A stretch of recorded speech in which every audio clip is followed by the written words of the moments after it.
Good morning everyone. तो आप लोग अच्छे ही होंगे। तो चलते हैं अपने टॉपिक की तरफ। आज फिर जो आज का टॉपिक है मेंटल हेल्थ नर्सिंग, जो थर्ड ईयर का है उसका टॉपिक है। ये टॉपिक जानना भी जरूरी है लोगों को। क्यों? क्योंकि जो अपनी जीओआई है, गवर्नमेंट ऑफ इंडिया, 1982 में ये प्रोग्राम लॉन्च किया था जिसका नाम है National Mental health Programme. National Mental health Programme ये क्यों चलाया गया? ये इसलिए चलाया गया था जो प्रेजेंट टाइम में जो सिचुएशन है, लोग मेंटल इलनेस के शिकार हो रहे हैं। अगर डाटा देखा जाए 2023 2021 का, 2021 अक्टूबर तक का, तो 35% मेंटल केसेस, मेंटल इलनेस के केसेस अपने इंडिया में मिले हैं। तो कहाँ 1982 में ये चलाया गया था कि जो भी कभी मेंटल पेशेंट मिलते हैं या मेंटल इलनेस होती है तो उनको किस तरीके से हम ट्रीटमेंट प्रोवाइड कराएंगे। क्या क्या जीओआई ने मेंटल पेशेंट के लिए चीज़ें खोल रखी हैं, हॉस्पिटल्स खोल रखे हैं, डिस्ट्रिक्ट लेवल पे हो, चाहे वो वर्ल्ड वाइड पे हो या फिर एक गांव के लेवल पे हो। लोगों को जागरूकता नहीं है इस चीज़ की कि मेंटल इलनेस किसी को होती तो उसका भी इलाज होता है। तो फिजिकल पेन होता है तो हम जाते हैं डॉक्टर के पास। कोई भी हड्डी टूटी, चाहे कोई भी ऑर्गन वर्क नहीं कर रहा है तो तुरंत लेके जाते हैं डॉक्टर के पास में। लेकिन अगर कोई मेंटल इलनेस का पेशेंट है, ठीक, तो हम नहीं लेके जाते हैं कि ठीक हो जाएगा, या उसे पागल घोषित कर देते हैं, या ये अब ऐसा ही हो जाएगा। ऐसा नहीं है भाई, वो बीमार है माइंड से, मेंटली डिस्टर्बेंस है उसका। उसका भी सरकार ने ट्रीटमेंट करने के लिए हॉस्पिटल्स खोले हैं, स्कीम लागू की है, पॉलिसी चलाई हैं। ये प्रोग्राम वही है, उसी की बात हो रही है। तो ये हम आपको बता रहे हैं केवल पॉइंट ऑफ व्यू से जो एग्जाम में आया है उतना हम बता रहे हैं कि एग्जाम में आपको 4 नंबर में 5 नंबर में इतना लिखना है। लेकिन उसके बाद आपको भी, आप एक नर्स हैं या फिर जो भी आप एक कम्युनिटी के मेंबर हैं, तो आपको ये पता होना चाहिए कि अगर कोई मेंटल इलनेस पेशेंट है तो उसका भी प्रॉपर ट्रीटमेंट है, हर चीज़ है। उसको आप हॉस्पिटल एडमिट कीजिए और उसको ट्रीटमेंट दे दीजिए, क्यों? हर इंसान को जीने का अधिकार है फ्रीली। इंडिया में यही सबसे अच्छी चीज़ है कि वो जो कॉन्स्टिट्यूशन के साथ में रह के हर चीज़ों को अपने हिसाब से जी सकता है। लेकिन जो मेंटल पेशेंट है उसके साथ आप भेदभाव कर रहे हैं। तो उसी चीज को लेके आज हम डिस्कस करेंगे कि इसको एग्जाम के पॉइंट ऑफ व्यू से कैसे लिखेंगे। चलो अपने इस पे वापस आते हैं। एनएमएचपी क्वेश्चन पूछा जाता है कि व्हाट इज एनएमएचपी या फिर नेशनल मेंटल हेल्थ प्रोग्राम क्या है ये।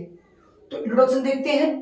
पहले लिखेंगे कि the Government of India GOI 1982 launch National Mental health programme.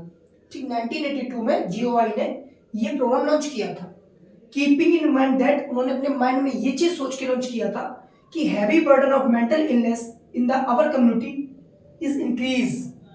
जो हैवी बर्डन जो आजकल लोग यंग लोगों के अंदर आ रहा है, चाहे वो ईएमआई को लेके हो, चाहे वो जॉब के लेके हो, चाहे फैमिली को लेके हो, चाहे अपना लाइफ स्पेन की बात हो या फिर स्टूडेंट लाइफ हो, चाहे वो जॉब के टाइम पे लाइफ हो, तो इतना हैवी बर्डन लोगों के पास आ रहा है कि 35% डाटा इंक्रीज हो चुका 2021 में इस केसेस के, अक्टूबर 2021 में। ठीक, in 20 by which many mental issues seen, जिसकी वजह से हमें बहुत सारी समस्याएं देखने को मिलती है। तो इसको सही करने के लिए सरकार ने ये वाला प्रोग्राम लॉन्च किया था। ठीक है, अब बात करते हैं ऑब्जेक्टिव की। इसके ऑब्जेक्टिव क्या थे लॉन्च करने के?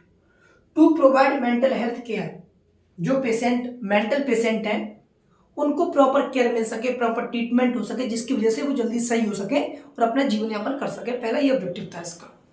दूसरा, to provide knowledge of mental health, जो भी मेंटल हेल्थ इशू हो, चाहे किसी को सिजोफ्रेनिया हो या फिर मानिया हो या फिर कोई अदर न्यूरोलॉजिकल डिसऑर्डर हो, उसके नॉलेज के बारे में लोगों को पता होना चाहिए कि ये भी एक बीमारी का ही रूप है, इसको आप प्रॉपर ट्रीटमेंट करा के सही करवा सकते हैं। टू इनकरेज कम्युनिटी पार्टिसिपेशन, हम लोग एड्स दिवस मनाते हैं, लोगों को जागरूक करते हैं। टाइफाइड मनाते हैं, मतलब लोगों को जागरूक करने के लिए हम लोग पार्टिसिपेट करते हैं कि लोग उसके बारे में जाने कि एड्स क्या है, टाइफाइड क्या है, या फिर कोई कोविड आ गया, कुछ भी वायरस के बारे में, लेकिन फिर इसके बारे में क्यों नहीं?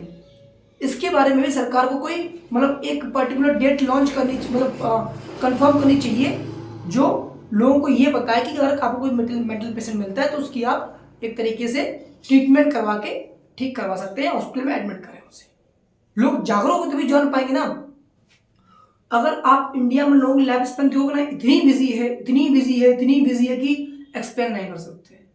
और इतने मेंटली डिसऑर्डर निकल रहे हैं, इतने मतलब लोग स्ट्रेस में पागल हुए जा रहे हैं, वही जॉब और क्या कहते हैं पैसा और इज्जत रेस्पेक्ट सबके पीछे भाग रहे हैं, लेकिन अपने आप कहाँ है, मतलब खुद को हैप्पी नहीं रख पा रहे हैं, खुद को खुश नहीं रख पा रहे हैं, जिस चक्कर में स्ट्रेस हो रहा है, स्ट्रेस बढ़ रहा है तो लोग और बीमार पड़ रहे हैं।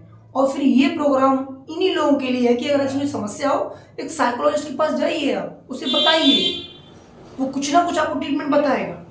ठीक, ये सब इसके ऑब्जेक्टिव थे। एम्स क्या है इसके, लक्ष्य क्या है? Prevent and treatment of neurological disorder. Serious बात है, जो NMHP है, इसका पहला यही एम है कि जो भी इस मेंटल इलनेस से गुजर रहे हैं या आने वाले समय में ऐसा कुछ हो सकता है, उनका प्रॉपर प्रिवेंशन हो सके, ठीक, उसको रोका जा सके, उनका ट्रीटमेंट अच्छे से हो सके। देखो सीधी सी बात, एक चीज सोच लो, मान लो कोई इंसान कम से कम 30-32 साल तक कंटिन्यू वर्क कर रहा है, फैमिली का स्ट्रेस, जॉब का स्ट्रेस, पैसे का स्ट्रेस, खुद का स्ट्रेस, फिर उसके बाद जो आने वाली ऑफिस में उसका स्ट्रेस, फिर EMI, फिर जो जीवन की दिनचर्या, फिर स्मोकिंग, फिर क्या कहते हैं तम्बाकू का चोइंग, ये सब वो मतलब चीज़ों को एक तरीके से मैनेज नहीं कर पा रहा है। तो ये यही है, अगर आप एक साइकोलॉजिस्ट के पास जाओगे, अपनी समस्या बताओ, वो ठीक करने की कोशिश करेगा। आप जाते ही नहीं हो, डर जाते हो कि मतलब ये है, चलता है, लाइफ है, नहीं, आने वाले समय एक बहुत बड़ा कारण बन सकता है। तो ये चीज़ उसको रोकती है। प्रॉपर ट्रीटमेंट, कोई न्यूरोलॉजिकल डिसऑर्डर है उसके बारे में पता, चाहे एनोक्सिया हुई, चाहे सिजोफ्रेनिया है, वही चाहे मानिया है, ठीक, और भी डिसऑर्डर होते हैं न्यूरोलॉजिकल डिसऑर्डर, मूड डिसऑर्डर हुआ, इनको ठीक करने की कोशिश करता है ये। Use of mental health technology, जो हॉस्पिटल में मेंटल हेल्थ को ठीक करने के लिए टेक्नोलॉजीज बनी है, उनको एक तरीके से यूज कैसे किया जाए, यूज कैसे करते हैं, इसके बारे में भी ये बताता है। Use of mental health principle management, पूरा मैनेजमेंट, पूरे प्रिंसिपल्स ये हमारा बताएगा जो प्रोग्राम है ये। इस प्रोग्राम को जानना भी जरूरी है, क्योंकि जब सोचो 2021 में 35% इंक्रीज हो चुके हैं इसके केसेस मेंटल इलनेस के, तो आगे बढ़ेंगे ही। तो अगर लोगों को जानकारी होगी इसके बारे में तो कम होंगे।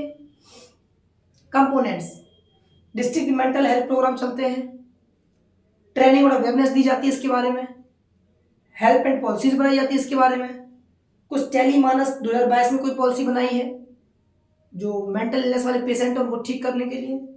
मेंटल हेल्थ केयर एक्ट बनाए गए हैं कि अगर कोई प्रॉपर तरीके से वर्क नहीं कर रहा है तो उसके ऊपर हम एक्शन ले सकें। अकॉर्डिंग टू कॉन्स्टिट्यूशन हर एक इंसान को राइट्स है अपने हिसाब से जीने का, इसलिए टेली मेंटल हेल्थ काउंसलिंग 2000, कितनी अच्छी बात है, अपने 2023 के बजट में एक टेली मेंटल हेल्थ काउंसलिंग चालू की गई है।